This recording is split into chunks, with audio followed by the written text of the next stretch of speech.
Hi guys, friends, this video is very important for all the finance professionals and chartered accountants who want to get into the public sector.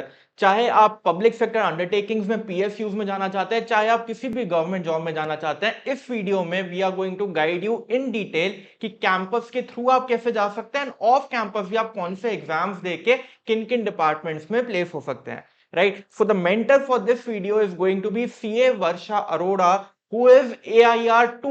Second rank उनकी आई थी CA final में and she got into PFC which is a Maharatna company. Campus के through उनकी placement हुई थी which is the most sought after company for everyone. तो बहुत अच्छी इसमें गाइडेंस आपको मिलेगी गाइस. ऑफ कैंपस रूट कौन कौन से आपको एग्जाम्स देने हैं एंड किस तरीके से आप प्लेस हो सकते हैं in your dream companies of the public sector. और इस वाली वीडियो के अगर आपको नोट्स भी चाहिए गाइस तो मैं डिस्क्रिप्शन में एक लिंक डाल दूंगा which will take you to the free course of government and PSU masterclass on thinkingbiz.in और वहां से आपको ये सारे नोट्स भी मिल जाएंगे. Right, so let's start the video. और कोई भी डाउट्स हो तो आप कमेंट सेक्शन में जरूर से बताइएगा. Hello everyone, I am Varsha Arora. I have recently qualified CA with All India Rank 2 in May 2024, and after that I have joined a PSU PFC Power Finance Corporation through ICAI campus. So today I will be discussing about कि हम PSUs में और government sector में कैसे जा सकते हैं. जब हम गवर्नमेंट सेक्टर की बात करते हैं तो उसमें दो चीज़ें आ जाती है. एक आता है हमारे पास PSUs और दूसरा हमारे पास आता है सेंट्रल और स्टेट गवर्नमेंट की जॉब्स. अगर हम बात करें स्पेसिफिक टू PSUs तो इसमें जाने के दो तरीके होते हैं, ऑन कैंपस और ऑफ कैंपस. और सेंट्रल और स्टेट गवर्नमेंट की जॉब्स हमारे पास बहुत ऑप्शंस होते हैं, जैसे यूपीएससी सेंट्रल के लिए होता है, ऐसे स्टेट्स के लिए PSC होता है. एक I will be telling you later in the video, ICOAS एक करके होता है जो कि यूपीएससी कंडक्ट कराता है specific for CAs and CMAs. RBI grade B का एग्जाम होता है, सेबी ग्रेड ए का एग्जाम होता है. पहले let's discuss about PSUs. ICAI और ICMAI freshly qualified chartered accountants और कॉस्ट एंड मैनेजमेंट अकाउंटेंट्स के लिए कैंपस प्लेसमेंट होल्ड करता है, जिसमें काफ़ी सारे PSUs आती है, PFC, IOCL, BPCL, गेल, BEL एक्सेट्रा. सबसे आसान तरीका है PSU में जाने का ऑन कैंपस, क्योंकि इसमें क्या होता है, एक ही दिन में पूरा प्रोसेस आपका कंप्लीट हो जाता है और उसी दिन आपका इंटरव्यू हुआ, उसी दिन आपका रिजल्ट आ गया. अगर आप ऑफ कैंपस में जाएंगे तो उसमें काफ़ी मंथ्स लग जाते हैं, 6 मंथ्स, 1 ईयर भी लग जाता है कभी कभी. सबसे इजीएस्ट, सबसे क्विक वे है जाने का PSU में, वो है ऑन कैंपस. अगर हम ऑन कैंपस की बात करें, मैं आप सबसे पहले अपना एक्सपीरियंस शेयर करती हूँ कि मेरा PFC में कैसे हुआ था. सबसे पहले हमारी शॉर्ट लिस्टिंग आई थी. जो PFC है वो जनरल कैटेगरी में जनरली रैंकर्स को ही हायर करती है. उनकी शॉर्ट लिस्टिंग भी फॉर जनरल कैटेगरी रैंकर्स की आई थी. उसके बाद हमारा एक छोटा सा इंटरव्यू हुआ था, 20-25 मिनट्स का. उस इंटरव्यू में उन्होंने हमारे CV से क्वेश्चंस पूछे थे, HR क्वेश्चंस पूछे थे, tell me about yourself, hobbies पूछा था, आर्टिकलशिप से रिलेटेड क्वेश्चंस पूछे थे, एनुअल रिपोर्ट से रिलेटेड क्वेश्चंस पूछे थे, लाइक PFC का बिजनेस मॉडल क्या है, PFC करती क्या है. उसके बाद उन्होंने प्रॉफिट की फिगर्स पूछी, रेवेन्यू की फिगर्स पूछी. And one of the most important thing जो PFC में है, PFC क्या है, PFC एक NBFC है जो कि पावर सेक्टर को फाइनेंस करती है. और उसके लिए सबसे इम्पॉर्टेंट एक एसेट है, वो है लोन एसेट, जो उसने लोन दिया हुआ है पावर कंपनीज को. तो वो अमाउंट कितना था उन्होंने हमसे वो पूछा था. उसके बाद इंड-एएस से रिलेटेड क्वेश्चन की सबसे ज़्यादा इम्पोर्टेंट, इंड-एएस कौन सा है PFC के लिए, तो इंड-एएस 109 है, क्योंकि ये एक फाइनेंसिंग कंपनी है. उन्होंने ECL पे क्वेश्चंस पूछे थे, स्टेज 1, स्टेज 2, स्टेज 3 क्या होता है, रेवेन्यू कैसे रिकॉग्नाइज करते हैं. उसके बाद उन्होंने बिहेवियरल क्वेश्चंस पूछे थे, लाइक अगर आपका बॉस है वो इरिटेटिंग है तो आप क्या करोगे, आपका जो जूनियर है वो आपकी बात नहीं मान रहा है, आप क्या करोगे, आपकी शादी के बाद आपके इन लॉज आपको नौकरी छोड़ने के लिए बोल रहे हैं, आप क्या करोगे. उसके बाद उन्होंने मोस्ट इम्पॉर्टेंट क्वेश्चन जो कि हर PSU पूछती है, why PSU and specific to why our company, why PFC. तो इसका जवाब अगर आप नहीं दे पा रहे हैं, आपने अगर बाकी क्वेश्चंस का जवाब दे भी दिया है, तो आपका सिलेक्शन नहीं होगा। क्योंकि पीएसयू को चाहिए एक लॉन्ग टर्म सस्टेनेबल रिसोर्स जो अगले 30-35 साल उनके साथ जुड़ा रहे। सो अगर आप नहीं दे पा रहे इसका जवाब, तो आपका सिलेक्शन नहीं होगा। तो you should be very clear why you want to join PSU and specifically why that company. तो ये तो हुआ पीएफसी की बात। सिमिलरली उस टाइम पे आईयूसीएल भी आई थी। उसमें भी मैंने जीडी जीटी दिया था। इंटरव्यू मैंने नहीं दिया था क्योंकि मेरा ऑलरेडी पीएफसी में सिलेक्शन हो गया था। बट मेरे फ्रेंड्स ने दिया था इंटरव्यू, तो उनके एक्सपीरियंस के बेसिस पे मैंने क्वेश्चंस गैदर किए थे। तो सबसे पहले हमारा जीडी हुआ था। जीडी होता है ग्रुप डिस्कशन। उसके बाद हमारा जीटी हुआ था। जीटी होता है ग्रुप टास्क। उसके बाद हमारा एक इंटरव्यू होता है। तो जीडी में जैसे मेरे में टॉपिक आया था, is religion based education destroying the secular fabric of India. मेरे फ्रेंड के उसमें टॉपिक आया था gender equality.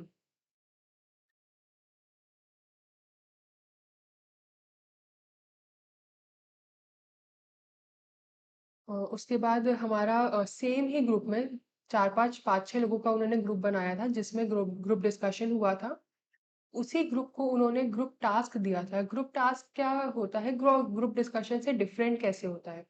So group task क्या होता है कि आपको एक टॉपिक दे दिया, आपको उसमें आपस में डिस्कस करना है और एक कॉमन सॉल्यूशन पे आना है। जैसे हम स्टेप बाय स्टेप ये सब चीज़ें करेंगे उसमें। जो टीम लीडर होता है, वो एंड में पूरी चीज़ें जो भी टीम ने एग्री किया होता है, वो चीज़ें समराइज़ करता है। फॉर एग्ज़ाम्पल जैसे मेरे टॉपिक में आया था, how can IUCL achieve net zero target by 2046 without hitting the financial statements. मेरे फ्रेंड के जीटी में आया था, your RBI panel, what will you do to stop rupee depreciation. अब जैसे इसमें ग्रुप क्या करेगा, ग्रुप डिस्कशन में तो या तो फॉर में चला जाता है इंसान या अगेंस्ट में चला जाता है। वो ग्रुप टास्क में नहीं होता। ग्रुप टास्क में you have to work as a team. हम एक एक स्टेप बाय स्टेप आप अपने सॉल्यूशंस देंगे, उनको स्टेप बाय स्टेप अरेंज करेंगे, और जो एंड में टीम लीडर होगा उसको समराइज करेगा। नेक्स्ट हमारा स्टेज आता है इंटरव्यू का। सो जो जीटी और जीटी होते हैं वो नॉन एलिमिनेटिंग राउंड्स होते हैं। यानी अगर आपने जीडी और जीटी में इतना अच्छा नहीं भी किया, तो भी आपको इंटरव्यू का मौका दिया जाएगा। बट जीडी और जीटी के एक मार्क्स असाइन किए जाते हैं, लाइक 5 मार्क्स, 10 मार्क्स, 15 मार्क्स। सो जीडी जीटी प्लस इंटरव्यू के मार्क्स देखकर आपको फाइनल सिलेक्शन किया जाता है। इंटरव्यू में कैसे क्वेश्चंस पूछे जाते हैं? एचआर क्वेश्चंस होते हैं, आर्टिकलशिप से रिलेटेड क्वेश्चंस होते हैं। उसके बाद कंपनी से रिलेटेड क्वेश्चंस होते हैं। कंपनी से रिलेटेड जैसे आईओसीएल कौन किस बिजनेस मॉडल में है, उसके रेवेन्यू कहाँ से आ रहा है, उसका एक्सपेंडिचर कहाँ हो रहा है, उसका फ्यूचर एस्पेक्ट्स आपको क्या लगते हैं। जीएसटी से क्वेश्चंस आए थे, जैसे आईटीसी कहाँ कहाँ ब्लॉक्ड होता है, रिटर्न फाइलिंग की डेट्स क्या होती है, क्या आईओसीएल पे जीएसटी लगता है या नहीं लगता है। डायरेक्ट टैक्स की अमेंडमेंट्स पूछी गई थी, कंपनीज एक्ट पूछा गया था, डेफर्ड टैक्स पूछा गया था, इंडेस पूछे गए थे। तो ये सब तो बेसिक चीज़ें हैं जिस भी आप कंपनी के इंटरव्यू में जा रहे हैं वो आपको पता होनी चाहिए। अगर हम कैंपस प्लेसमेंट के रिगार्डिंग में कुछ इंपॉर्टेंट पॉइंट्स डिस्कस करें, तो सबसे पहले इसमें आता है कि शॉर्ट लिस्टिंग। शॉर्ट लिस्टिंग आपके मार्क्स के बेसिस पे होगी, आपके सीवी के बेसिस पे होगी, स्पेसिफिक इन कैंपस प्लेसमेंट। इसमें एज क्राइटेरिया भी होता है। कुछ कंपनीज इसमें ग्रेजुएशन का क्राइटेरिया भी लगा देते हैं कि अगर आपने ग्रेजुएशन की है तभी हम आपको शॉर्टलिस्ट करेंगे। It is not necessary, but her company का अलग अलग क्राइटेरिया होता है। अब नेक्स्ट आता है, जब अगर आप इंटरव्यू देने के लिए जा रहे हैं, तो आपको प्रिपेयर कैसे करना है? आपको कंपनी के बारे में रिसर्च करनी है, इंडस्ट्री के बारे में रिसर्च करनी है। आपको इस चीज़ की रिसर्च करनी है कि फंडामेंटल्स उस कंपनी के क्या है, कंपनी ऑपरेट कैसे कर रही है, कंपनी का बिजनेस मॉडल क्या है। अब जैसे जो इंटरव्यूअर्स होते हैं उनको भी ये चीज़ पता होती है कि आपको बहुत डेप्थ में नॉलेज नहीं होगी। बट अगर आपको फंडामेंटल नॉलेज भी नहीं है और आपने एफर्ट्स ही नहीं किए इंटरव्यू के लिए कुछ प्रिपेयर करने में, तो उनको ये बात पता चल जाती है कि आप उतने इंटरेस्टेड नहीं हो। तो आपको एक बेसिक फंडामेंटल्स, बेसिक आपको नॉलेज होनी चाहिए इंडस्ट्री के बारे में, कंपनी करती क्या है, उसका रेवेन्यू कहाँ से आता है, एक्सपेंडिचर कहाँ-कहाँ होता है मेजर जगह पे। Read the financial statement and annual report and learn major numbers like revenue profit. Revenue का नंबर, प्रॉफिट का नंबर ये आपको याद होना चाहिए, टिप्स पे होना चाहिए। उसके बाद आया जीडी जीटी में कंटेम्प्रेरी इश्यूज आते हैं, इंडियन इकोनॉमी के बारे में पूछा जाता है, जो भी इकोनॉमी में चल रहा है। जैसे इस टाइम पे ट्रम्प ने टैरिफ लगा रखे हैं काफ़ी सारे, तो उस पे अगर आपका इस टाइम पे कोई जीडी हो रहा है तो उस बारे में पूछा जाएगा। तो जो भी करंट इशू चल रहा होता है उस पर बहुत ज़्यादा चांसेस होते हैं कि आपसे उस चीज़ पे पूछा जाए। उसके बाद आया Ind AS GST, direct tax, ये सारी चीज़ें आपसे ज़रूर पूछी जा सकती हैं, बिकॉज़ ये सारे बेसिक्स है सीए के, सीएमए के। और अगर आप इंटरव्यू के लिए जा रहे हैं तो वो एक्सपेक्ट करेंगे कि आपको ये चीज़ें पता हो। अब ये तो हो गया ऑन कैंपस। अब ज़रूरी नहीं कि हर इंसान का कैंपस में शॉर्ट लिस्टिंग आए ही आए, और अगर शॉर्ट लिस्टिंग आई है तो सिलेक्शन हो ही जाए। तो अगर आपका कैंपस में नहीं होता तो क्या आप पीएसयू में नहीं जा सकते? नहीं, ऐसा नहीं है। तब भी आपके पास पीएसयू में जाने का पूरा मौका मिलता है, आपके पास पूरा ऑप्शन होता है।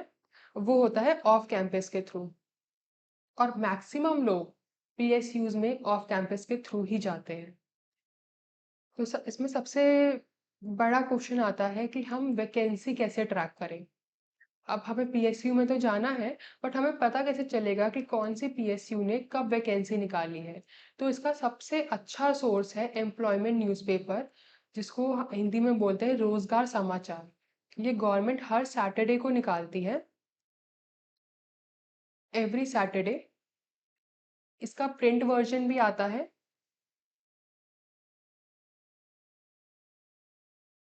और ई वर्जन भी आता है। प्रिंट वर्जन भी बहुत रीजनेबल है, 6 मंथ्स के लिए आप सब्सक्राइब कर सकते हैं सिर्फ 200 रुपीज़ में। अब इसमें होता क्या है, इसका फ़ायदा क्या होगा, जितनी भी वैकेंसीज होंगी गवर्नमेंट की वो सारी इस न्यूज़पेपर में पब्लिश हो जाती है। मान लो पावर ग्रिड ने अपनी वैकेंसी निकाली तो वो नोटिफिकेशन इस न्यूज़पेपर में डाल देंगे। यूपीएससी का पेपर की नोटिफिकेशन निकली तो वो नोटिफिकेशन भी इस न्यूज़पेपर में आएगी। सो अगर आपको कोई भी वैकेंसी ट्रैक करनी है, so this is the best source.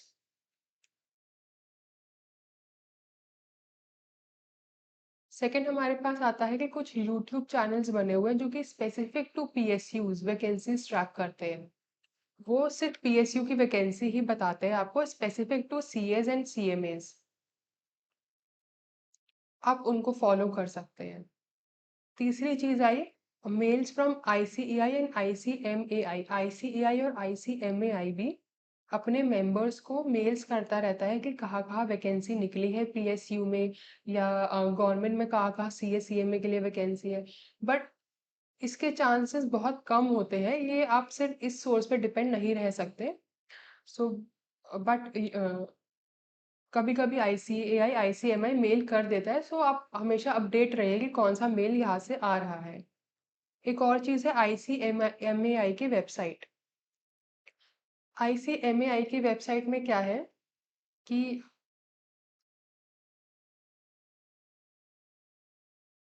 जितनी भी सीएमए के लिए वैकेंसीज होती हैं, अब होता क्या है, जहाँ-जहाँ सीएमए के लिए वैकेंसी निकलती है ना, वहाँ 80% केसेस में सीए के लिए भी वैकेंसी निकलती है।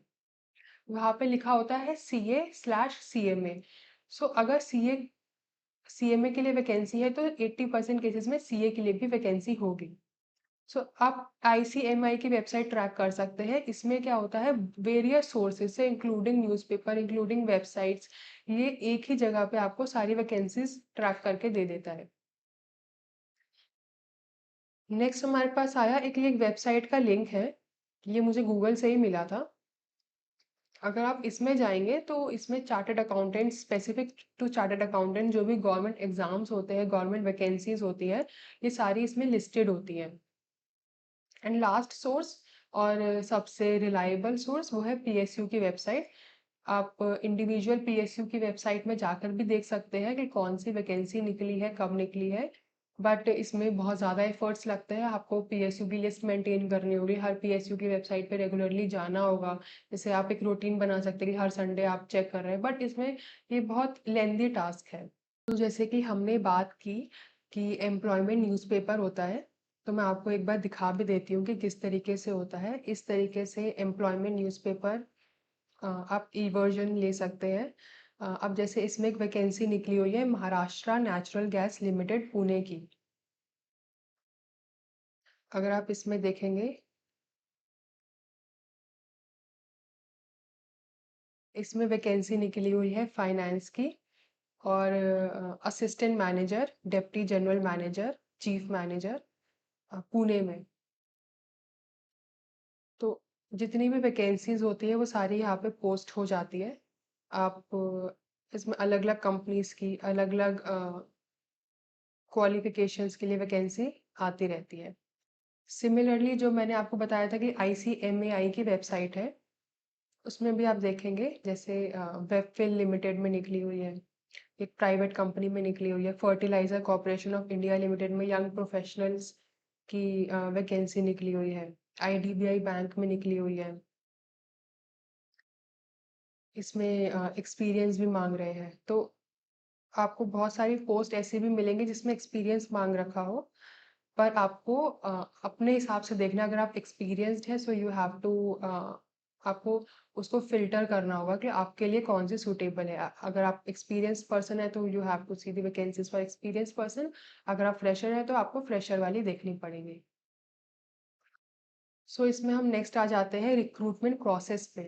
सो off campus recruitment process different होता है डिफरेंट PSUs के लिए। जनरली जो भी प्रोसेस होता है वो नोटिफिकेशन में स्पेसिफाइड होता है।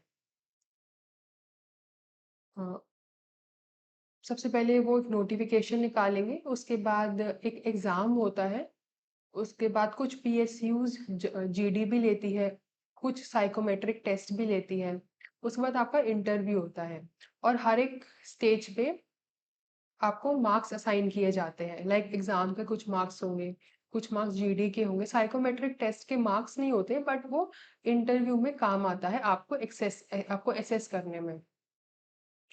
सो जैसे अगर मैं एग्जांपल दूं, अभी पावर ग्रिड की वैकेंसी निकली हुई है, उसका प्रोसेस क्या है, आपका एक कंप्यूटर बेस्ड टेस्ट होगा, उसके बाद आपका जो लोग सेलेक्ट होंगे उसमें GD होगा, GD के बाद साइकोमेट्रिक टेस्ट होगा, उसके बाद इंटरव्यू होगा।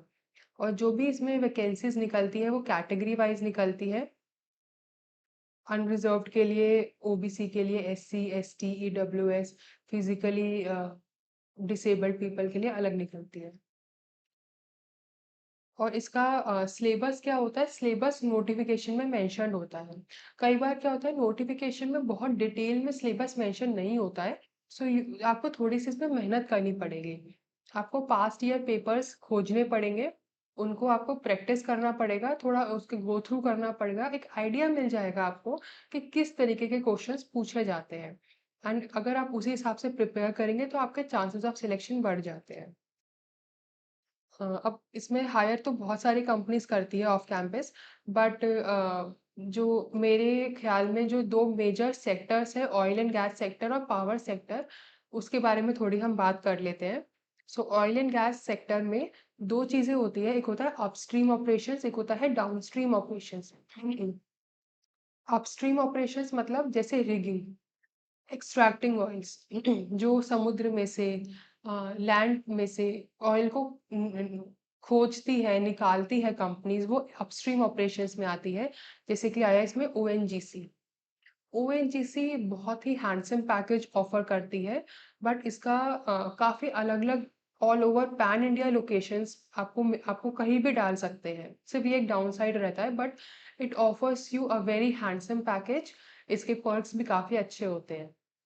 नेक्स्ट आया डाउनस्ट्रीम ऑपरेशंस। डाउनस्ट्रीम ऑपरेशंस में कंपनीज आ गई जैसे HPCL है, BPCL है, IOCL है।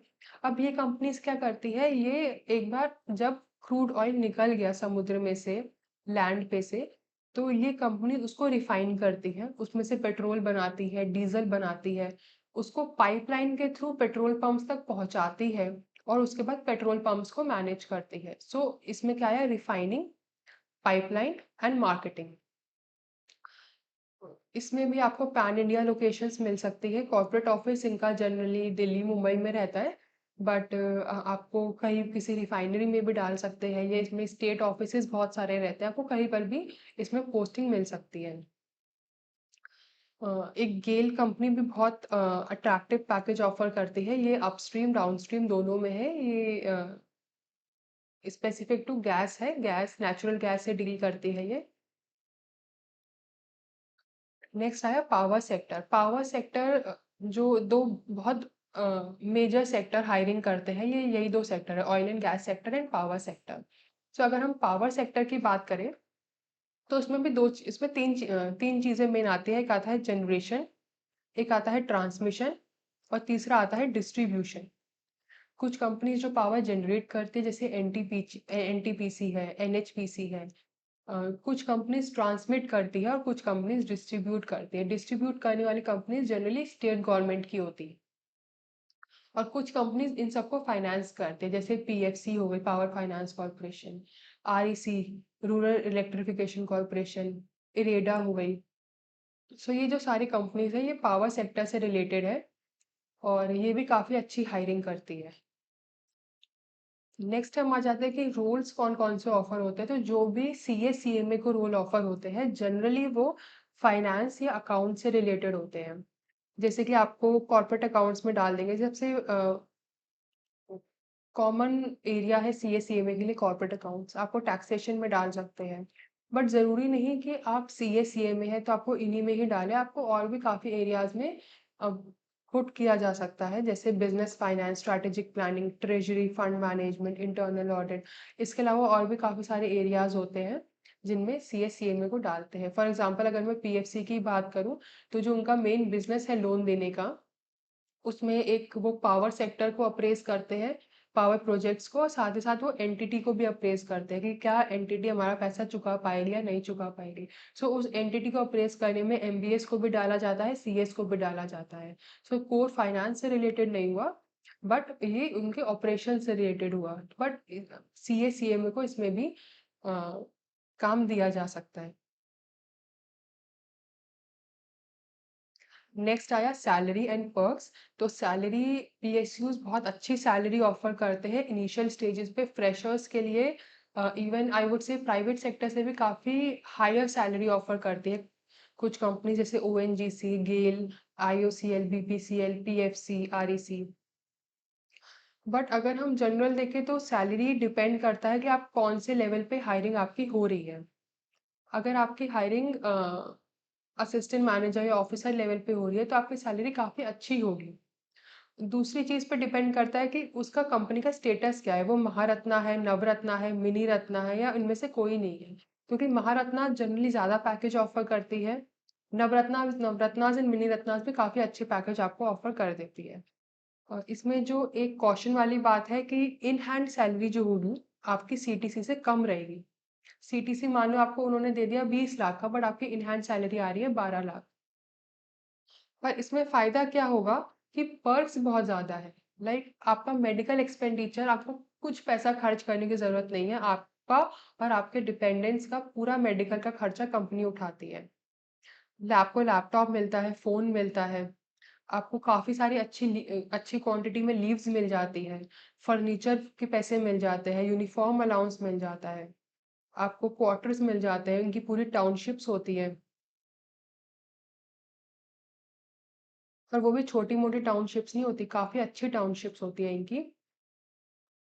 अगर आप इनके क्वार्टर में नहीं रह रहे तो आपको एचआरए मिल जाता है। तो फायदे बहुत है। एक बार फायदे नुकसान पे भी बात कर लेते हैं। तो इसके प्रोज एंड कॉन्स क्या क्या है। सबसे बड़ा प्रो है इसका कि सैलरी काफी अच्छी है, पर्क्स काफी अच्छे हैं, आपको एक अच्छा इसमें वर्क लाइफ बैलेंस मिलेगा। आप एक 9 to 5 की जॉब कर रहे होंगे, ऐसा नहीं है कि हमेशा ही 9 to 5 रहेगा, कभी कभी प्रेशर के टाइम पे आपको ज्यादा भी काम करना पड़ेगा। So even I would say जो लिस्टेड कंपनीज होती है वो कंपेरेबल टू प्राइवेट होता है, आपको एक्सटेंडेड आवर्स देने पड़ेंगे जब जब नीड अराइज होगी। बट फिर भी एज कम्पेयर टू प्राइवेट ये बहुत फ्लेक्सिबल है, work life balance is much better. Job security रहती है इसमें, ऐसे आपको कभी भी नहीं निकाल सकते, अनलेस एंड अनटिल आपने बहुत कुछ बड़ी क्राइम वगैरह किया है आपको वो नहीं निकालेंगे। आप डायरेक्टली नेशन की डेवलपमेंट में कंट्रीब्यूट कर रहे हैं, क्योंकि जितने भी पीएसयूज होती है वो बहुत कोर क्रूशियल एरियाज में काम करती है, तो आप डायरेक्टली नेशन के डेवलपमेंट में कंट्रीब्यूट करते हैं। नेक्स्ट हमारे पास आया कॉन्स क्या क्या होते हैं। तो सबसे बड़ा कॉन है इसमें कि प्राइवेट से ग्रोथ आपकी स्लो होगी, आपका इंक्रीमेंट होगा 2%, 3%, 5%। तो प्राइवेट से थोड़ी ग्रोथ स्लो होती है। प्रमोशंस आपके फिक्स्ड होते हैं। अगर आपने बहुत अच्छा काम भी कर लिया और प्रमोशन 3 साल मिनिमम है, तो आपको ये नहीं कि 2 साल में ही प्रमोट कर देंगे, आपको 3 साल बाद ही प्रमोट करेंगे। अगर आप काम अच्छा नहीं कर रहे हैं तो वो थोड़ा डिले कर सकते हैं, बट ऐसा नहीं होगा कि कभी भी आपको जल्दी प्रमोट कर दे। कुछ कुछ रोल्स में, कुछ कुछ कंपनीज में क्या होता है, काम थोड़ा मोनोटोनस हो जाता है। तो अगर आपके ट्रांसफर्स नहीं हो रहे इंटर डिपार्टमेंट, तो कई बार काम आपको मोनोटोनस लग सकता है। एक और इसका कौन है कि लोकेशंस और ट्रांसफर्स, आपको पैन इंडिया में कहीं भी लोकेशन मिल सकती है, आपके हर 5-6 साल में ट्रांसफर हो सकते हैं। ये कुछ लोगों के लिए प्रो भी हो सकता है, कुछ लोगों के लिए कॉन भी हो सकता है। कुछ अगर आप if you are more friendly towards travelling, then आपके लिए ये एक प्रो होगा, अदरवाइज ये कौन है। तो ये तो बात हो गई कि आप पीएसयूज में कैसे जा सकते हैं। नेक्स्ट हमारे पास आता है कि आप कोर गवर्नमेंट सेक्टर में कैसे जा सकते हैं। आप मान लीजिए आपको यूपीएससी में जाना है, तो आपको हिस्ट्री पढ़नी पड़ेगी, आपको ज्योग्राफी पढ़नी पड़ेगी, आपको साइकोलॉजी पढ़नी पड़ेगी, आपको करंट अफेयर्स पढ़ना पड़ेगा। आप आईएएस आईपीएस तब जाके बनेंगे। पर अगर आपको सेम पोजीशन चाहिए, आपको जैसे आईएएस आईपीएस लेवल 10 पे हायर होते हैं, वो ग्रुप ए के गैजेटेड ऑफिसर होते हैं। अगर आपको सेम लेवल चाहिए पर आपको ये सब चीजें नहीं पढ़नी है, आपको अपने कोर सीएससीएमए का ही पढ़ना है, तो एक पेपर होता है आईसीओएएस। ये पेपर यूपीएससी कंडक्ट कराता है।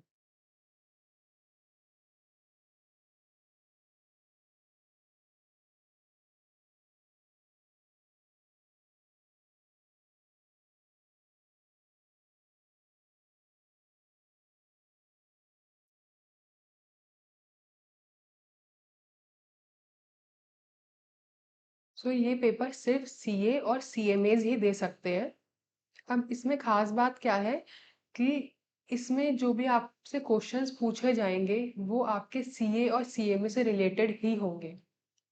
इसकी वैकेंसी 2 से 3 साल में आती है, हर साल नहीं आती है। जैसे लास्ट वैकेंसी इसकी 2024 में आई थी जब 36 वैकेंसीज निकली थी। उससे पहले 2022 में आई थी जब 38 वैकेंसीज निकली थी। और उससे पहले 2019 में आई थी जब 10 वैकेंसीज निकली थी। उससे पहले शायद 2016 में भी इसकी वैकेंसीज आई थी।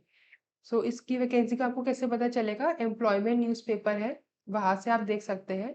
यह एक यूपीएससी ओआरए की वेबसाइट है, उसको भी हम एक बार देख लेते हैं। यूपीएससी ओआरए, जितनी भी यहाँ पे वैकेंसीज निकलती है वो यहाँ पे आपकी सारी लिस्ट हो जाती है। अगर जैसे इंडियन कॉस्ट अकाउंटेंट सर्विस की वैकेंसी निकलेगी तो यहाँ पे लिस्ट हो जाएगी। So Indian cost accountant service में आपकी एज लिमिट भी रहती है। अनरिजर्व्ड के लिए 35 ईयर्स, ओबीसी के लिए 38 ईयर्स, एससी एसटी के लिए 40 ईयर्स और पीडब्ल्यूबीडीज के लिए 45 ईयर्स। इसका एग्जाम पैटर्न कैसे रहता है, सबसे पहले आपको एक रिटर्न पेपर देना होगा। रिटर्न पेपर इसमें 300 मार्क्स का होता है, जिसमें 120 क्वेश्चंस आते हैं। जो 120 क्वेश्चंस होते हैं, पर क्वेश्चन 2.5 मार्क्स का होता है। इसमें एक बहुत इंपॉर्टेंट चीज ये है कि नेगेटिव मार्किंग रहती है, और वो नेगेटिव मार्किंग 1/3 की रहती है। ये आपका 2 घंटे में आपको टेस्ट करना होता है, 120 क्वेश्चन होते हैं, तो पर क्वेश्चन 1 मिनट आपको अराउंड मिलता है। उसके बाद कुछ लोग इसमें से सेलेक्ट होते हैं जिनका इंटरव्यू होता है। इंटरव्यू की वेटेज हमारे 25% इंटरव्यू की वेटेज है, और रिटर्न की वेटेज हमारी 75% है। अब होता क्या है, जिन लोगों ने रिटर्न क्लियर किया वो उनका इंटरव्यू होगा, और इंटरव्यू के बाद रिटर्न प्लस इंटरव्यू के मार्क्स आपके कंबाइन करके 75-25 के रेशियो में कंबाइन करके दिए जाएंगे। और जो उसके बाद एक मेरिट लिस्ट निकलेगी, अगर आपका उसमें नाम है तो आप सिलेक्ट हो गए। अब इसका सिलेबस क्या रहता है, हर बार नोटिफिकेशन के साथ इसका सिलेबस भी यूपीएससी अनाउंस करता है। अगर जैसे मैंने इसको एनालाइज किया था काफ़ी इसके सिलेबस को, तो इसमें क्या-क्या पूछा जाता है, मेजर पोर्शन इसमें कॉस्टिंग का होता है। कॉस्टिंग का बहुत मेजर पोर्शन रहता है इसमें। उसके बाद आता है financial management, GST, customs, companies act, government accounting भी आता है। अब कॉस्टिंग में जैसे ट्रांसफर प्राइसिंग हो गया, target costing, cost accounting standards, cost audit, आपका स्टैंडर्ड कॉस्टिंग, एक्टिविटी बेस्ड मतलब कॉस्टिंग का आपको अच्छी डिटेल में नॉलेज होनी चाहिए। Almost half of the paper costing से आता है। अच्छा, आप कितना टाइम में इसको प्रिपेयर कर सकते हैं? आप इसको 3-4 महीने के अंदर पूरा-पूरा प्रिपेयर कर सकते हैं। अब होता क्या है, जब नोटिफिकेशन रिलीज होती है और जो एग्जाम कंडक्ट होता है उनमें 3, 4, 6, 8 महीने का गैप रहता है। आप उसमें जब नोटिफिकेशन निकले तभी आप प्रिपेयर करें, ये नहीं कि आप सिर्फ इसी पेपर के भरोसे बैठ जाए। तो आप और जगह पे पेपर्स देते रहिए, पीएसयूज के देते रहिए। तो जैसे इसकी नोटिफिकेशन निकले, आपको उसके बाद ही प्रिपेयर करना स्टार्ट करना है। और प्रिपरेशन कैसे करनी है, पास्ट ईयर पेपर उठाइए सबसे पहले। जैसे मैंने बताया कि 2016 में, 2019 में, 2022 में, 2024 में इसके पेपर हुए थे। अब वो पास्ट ईयर पेपर्स उठा लीजिए, उनमें से कोई भी 1 या 2 पेपर करके एनालाइज कीजिए कि क्या-क्या, कहाँ-कहाँ से क्वेश्चंस आते हैं। और दूसरी चीज़, इसका आप सिलेबस देखिए और उस हिसाब से प्रिपेयर कीजिए। क्योंकि अगर आप सब कुछ करने लग जाएँगे सीए, सीएमए का, तो आपका कुछ भी नहीं हो पाएगा। सो अगर आप पास्ट ईयर पेपर्स और सिलेबस के हिसाब से करेंगे, सो बहुत ईज़िली आपका क्लियर हो सकता है। सैलरी कितनी रहती है, तो equivalent to IAS and IPS 56,100 आपका बेसिक पे रहता है। लेवल भी आपका लेवल 10 रहता है, जितना आईएएस आईपीएस का रहता है। आईएएस आईपीएस में आपकी पोस्टिंग कहीं भी किसी गांव वगैरह में भी हो सकती है, बट इसमें ऐसा जनरली नहीं रहता है। आपको अ, अच्छी जगह पर ही पोस्टिंग्स मिलती है। ग्रुप पे गैजेटेड ऑफिसर आप बनते हैं और आपके प्रमोशंस भी उसी हिसाब से होते हैं।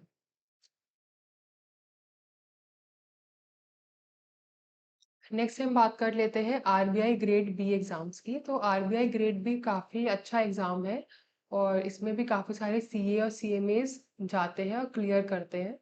इसकी मिनिमम एज है 21 ईयर्स और मैक्सिमम एज है 30 ईयर्स।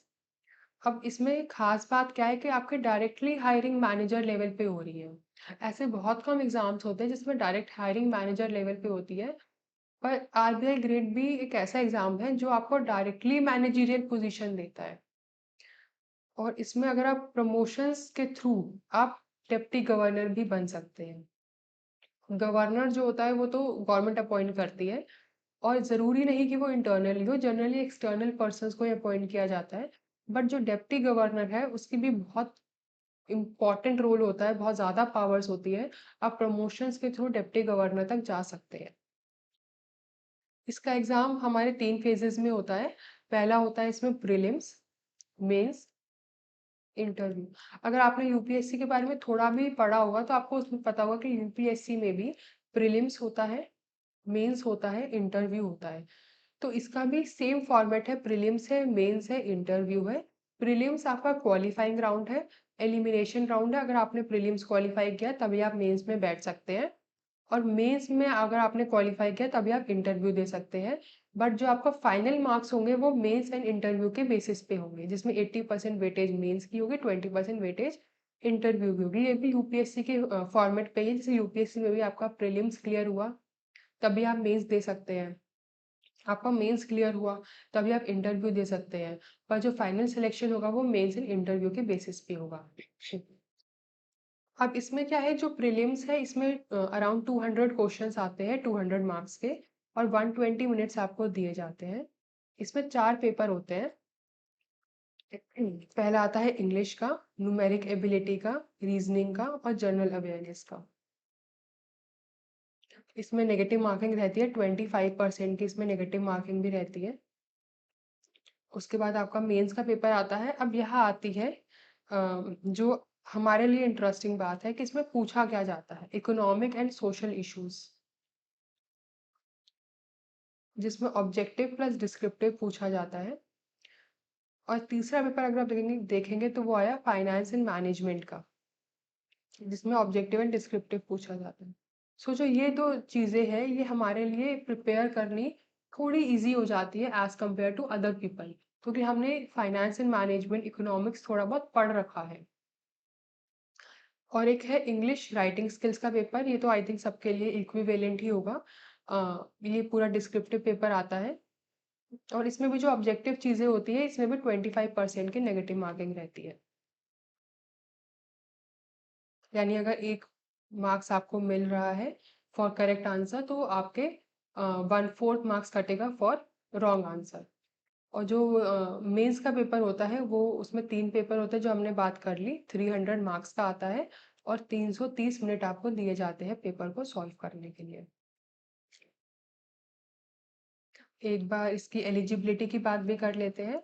आपके 10th में 12th में बैचलर्स डिग्री में कम से कम 60% मार्क्स आए होने चाहिए, तो काफ़ी कंपटीशन तो आपका यहाँ से भी डाउन हो जाता है। और मैक्सिमम नंबर ऑफ अटेम्प्ट्स ये एक लिमिटेशन है कि जनरल कैटेगरी के लिए मैक्सिमम नंबर ऑफ अटेम्प्ट्स सिर्फ 6 है, जबकि रिजर्व कैटेगरी में अगर आप आते हैं तो आपके लिए अनलिमिटेड अटेम्प्ट्स है। बेसिक पे इसकी काफ़ी अच्छी रहती है, 55,200 रहता है। इसमें इसका एक प्रो ये है कि आपकी जो भी पोस्टिंग होगी वो कैपिटल सिटीज़ में ही होगी। लाइक अगर महाराष्ट्र में है तो मुंबई में होगी, अगर कर्नाटका में है तो बैंगलोर में होगी, तो आपकी जो मेजर सिटीज़ हैं उनमें ही आपकी पोस्टिंग रहेगी। कभी भी आपको दूर दराज गाँव में नहीं भेजा जाएगा। और इसका पैकेज भी काफ़ी अट्रैक्टिव होता है, 20 to 24 लाख पर एनम इसका सीटीसी बन जाता है। इसमें आपको काफ़ी सारे अलाउंसेस दिए जाते हैं, dearness allowance, HRA, conveyance allowance, professional development allowance, काफ़ी सारे अलाउंसेस इसमें मिलते हैं। One of the highest paying government jobs में ही आता है। नेक्स्ट हमारे पास आता है सेबी का ग्रेड ए का एग्जाम। इसमें मैक्सिमम एज लिमिट है आपके 30 years, same age RBI grade B exam. तो अगर हम बात करें तो पहले लेवल ए आता है, उसके बाद हमारे प्रमोशंस के बाद लेवल बी आता है। सो आरबीआई में आपकी डायरेक्ट हायरिंग लेवल बी पे होती है और सेबी में आपके हायरिंग लेवल ए पे होती है। लेवल ए कौन सा होता है? असिस्टेंट मैनेजर लेवल का होता है। इसमें आपके बेसिक पे 44,500 रहता है। इसमें भी आपका काफ़ी हैंडसम पे पैकेज काफ़ी अच्छा बन जाता है। आपको काफ़ी हैंडसम पे मिलता है इसमें भी। ये हमारा 3 फेजेस में होता है, सेम एज आरबीआई। फेज 1 में पेपर 1 होता है और पेपर 2 होता है। पेपर 1 वही general awareness, English, quantitative aptitude और रीजनिंग का रहता है। पेपर 2 जो रहता है, अब इसमें क्या होता है, स्ट्रीम्स होती है, जैसे लॉ के लिए अलग स्ट्रीम हो गई, रिसर्च के लिए अलग स्ट्रीम हो गई। सो अगर मैं जनरल स्ट्रीम की बात करूँ तो वो हमारे काम की स्ट्रीम है। इसमें क्वेश्चंस आते हैं कॉमर्स पे, अकाउंटेंसी पे, मैनेजमेंट पे, फाइनेंस पे, कॉस्टिंग पे, कंपनी अकाउंट्स पे और इकोनॉमिक्स पे। अगर आप इसमें सिलेबस देखें तो ये हमारे काम की चीज़ है, हम इसको जल्दी ग्रास्प कर सकते हैं, जल्दी प्रिपेयर कर सकते हैं। नेक्स्ट आया हमारे पास फेज 2, जिन्होंने फेज 1 क्लियर किया उनके लिए फेज 2 के एग्जाम्स होते हैं। इसमें भी 2 पेपर होते हैं, पेपर 1 एंड पेपर 2। पेपर 1 इसमें इंग्लिश का डिस्क्रिप्टिव रहता है। इसमें आपकी ड्राफ्टिंग स्किल्स टेस्ट की जाती है। जो पेपर 2 होता है वो हमारा सेम सेम टॉपिक्स आते हैं, commerce, accountancy, management, finance, costing, company accounts, economics. But होता क्या है कि इसका लेवल थोड़ा बढ़ जाता है। जो हमारे फेज 1 में आया था उससे कंपैरिजन में इसका लेवल थोड़ा ज़्यादा होता है। फेज 3 में हमारे पास आता है इंटरव्यू। जिनका फेज 2 क्लियर होता है उनको इंटरव्यू के लिए कॉल आता है और फेज 2 और इंटरव्यू के मार्क्स कंबाइन करके देखे जाते हैं। इसमें भी हमारे 25% नेगेटिव मार्किंग रहती है, इन जो भी हमारे इसमें एमसीक्यूज आते हैं उनमें। एलिजिबिलिटी इसमें थोड़ी टफ एलिजिबिलिटी है। आपके पास मास्टर्स डिग्री होनी चाहिए किसी भी डिसिप्लिन में, यानी सिर्फ बीकॉम बीए पास इसमें अप्लाई नहीं कर सकते। अगर आपके पास बैचलर्स डिग्री है तो वो लॉ या इंजीनियरिंग में होनी चाहिए, या फिर आप सीए, सीएमए, सीएस और सीएफए होनी चाहिए। तो अगर मैं इसको समराइज करूं तो हमारे पास गवर्नमेंट में जाने के 2 तरीके हैं, या तो हम पीएसयूज़ जॉइन करें या हम गवर्नमेंट के एग्ज़ाम्स दें। गवर्नमेंट के एग्ज़ाम्स में UPSC, PSC, ICOAS, RBI grade B, SEBI grade A आते हैं। अब यूपीएससी, पीएससी पे मैंने ज़्यादा बात नहीं की, क्योंकि ये यूपीएससी तो IAS, IPS, IFS officer, IRS officer, इस ये एवरीवन नोज़ अबाउट इट। और सिमिलरली जैसे सेंट्रल का यूपीएससी होता है, ऐसे स्टेट का पीएससी होता है। तो ये जो 2 चीज़ें हैं, everyone knows about it and it is not specific to CA, CMA. जो आईसीओएएस है वो स्पेसिफिक टू सीए, सीएमए है। RBI grade B, SEBI grade A भी स्पेसिफिक टू सीए, सीएमए नहीं है, बट क्योंकि इसमें फाइनेंस, मैनेजमेंट, कॉमर्स से रिलेटेड काफ़ी चीज़ें आती हैं एग्ज़ाम में, so we have discussed it in detail. उसके बाद हमारे पास आता है पीएसयूज़ में जाने के तरीके। सो ऑन कैंपस सबसे आसान तरीका है, अगर आपकी शॉर्ट लिस्टिंग हो जाती है तो अपना जी जान लगा दीजिए इसमें सिलेक्ट होने में। और सेकंड तरीका है ऑफ कैंपस। जो मैक्सिमम हायरिंग्स होती है पीएसयू में वो ऑफ कैंपस होती है। कैंपस में बहुत लिमिटेड कंपनीज आती है, तो अगर आपको ऑफ कैंपस मौका मिल रहा है, अगर आप इंटरेस्टेड है तो आप ज़रूर अप्लाई कीजिए। और इसमें मेन चीज़ ये है कि आपको पास्ट ईयर पेपर्स और सिलेबस के बेसिस पे आपको प्रिपेयर अच्छे से करना है, क्योंकि इसमें भी बहुत अच्छा कंपटीशन रहता है। सो ऑफ कैंपस की हमने बात कर ली कि आप वैकेंसीज कैसे ट्रैक कर सकते हैं। आप इसमें नोटिफिकेशन देखते रहिए पीएसयूज़ की, कब-कब निकलती है, कैसे-कैसे निकलती है। आप यूट्यूब चैनल्स को देख सकते हैं, आप इसमें आईसीएमआई की वेबसाइट देख सकते हैं। एक मैंने आपको एक और लिंक भी बताया, उसमें भी आप जाके देख सकते हैं। और अगर हम इसमें देखें